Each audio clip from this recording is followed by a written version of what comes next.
كتفيق كل نهار وبالك عامر نوايا، تقول غدا نتبدل، من غدا نتبدل غنلتزم غنرجع لطريق الله. يمكن كتسالي نهار وانت باقي بلاصتك كتقول صافي غدا ان شاء الله نفس الحاجه، ومنين كيتقلب عليك الحال كتسول وكنقول فين واقع الخالق، فين كاين الاشكال. القران جاوبنا بصراحه، عطانا واحد الخريطه مراحل ديال الفتنه اللي كيدوز منهم اي واحد قبل يشاء. ايه ديال سوره الحديد ايه 14 بلى ولكنكم فتنتم انفسكم وتربصتم وارتبتم وغرتكم الاماني حتى جاء امر الله وغركم بالله الغرور. باش نفهموا هذه الايه نعطيكم مثال ديال سفيان ودوامه ديال غدا.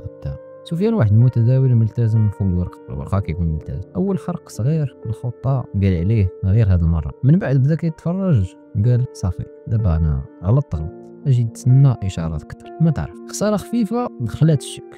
شنو قال ربما دابا راه خسر غلط. شنو قال دابا ربما هذا النظام ما صالحش لي. من بعد باش يخفف على راسو شنو قال دخل واحد الامنيه قريب غادي نعوض كلشي. فاش جا الضغط ديال السوق شنو دار تهرس فشل. ماشي حيت السوق قوي ولكن نتبع هذه الايه خطوه بخطوه. الخريطه اللي كتعريها هذه الايه هذه بدا ليها بسيط نشرحها لكم بكل بساطه. فتنتم انفسكم يعني غويتوها وجريتوها للحاجه اللي كتضرها نفسيا. هذا هو السيلف سابوتاج.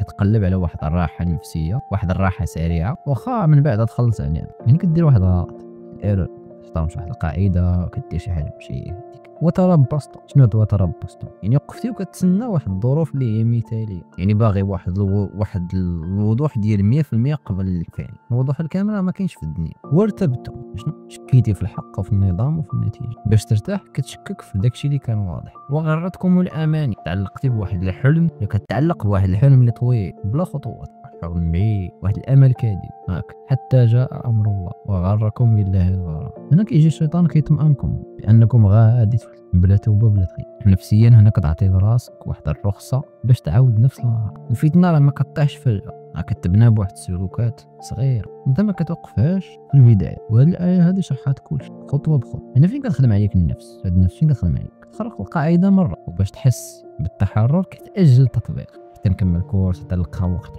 حتى شنو كدير كتربص. كتشكك في النظام مع اول دراو داون. شنو هي الريبه؟ كتعيش على قريب نبدل ولا قريب ندوبل ولا قريب ندير شنو اماني. وغرتكم الاماني قريب واحد الحاجه ما كايناش، ما عندهاش واحد الامنيه. وكتفسر من بعد كتفسر الستر ديال الله على انه اشاره ديال الرضا غرور واحد الرجاء كاذب. السوق راه كيعطيك مرايه ماشي مبررات. كل مرحله ما كتصلحهاش اش كدير كتشدك لديك اللي بعد منها. وديما كاين اشارات، كاين اشارات كتقول لك بلي الدائره راه بدات.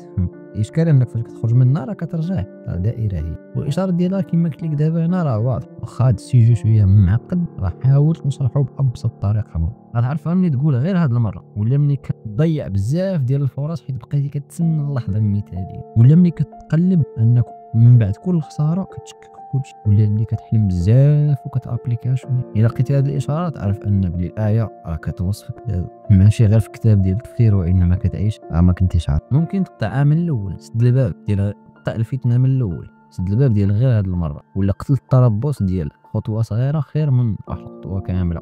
ولا ديك الريبه بردها. كيفاش فرق ما بين اختبار وما بين صحه ديال المنهج. ودوك الاماني حولهم لواحد الخطوات اللي هما صغيره. وكان كل خطوه هنا عرفها فين جات وخدم عليها. صور راسك انا فين بالضبط فهاد الفتنه ديال النفس فين كاين انا، واش تربص ولا ريبه ولا غارق في اماني بين بلاصتك. ولا بغيتي تفكك هاد الدرجات هادو مرحله بمرحله وتعرف فين كاين. الا ما قدرتيش بوحدك بغيتي تعرف فين كاين وتبني واحد النظام واعي يوقف هاد النزول هذا ولا هاد الصعود هذا في الدرج هذا قبل الهاويه. راه كاين واحد الاطار عملي نفسي قراني هو يختلف من شخص لشخص. شارك هاد الحلقه هذه ولا هاد الفيديو هذا الريل هذا مع اي واحد عايش غدا ولا عرفتيه طايح فخ ديال الفتن.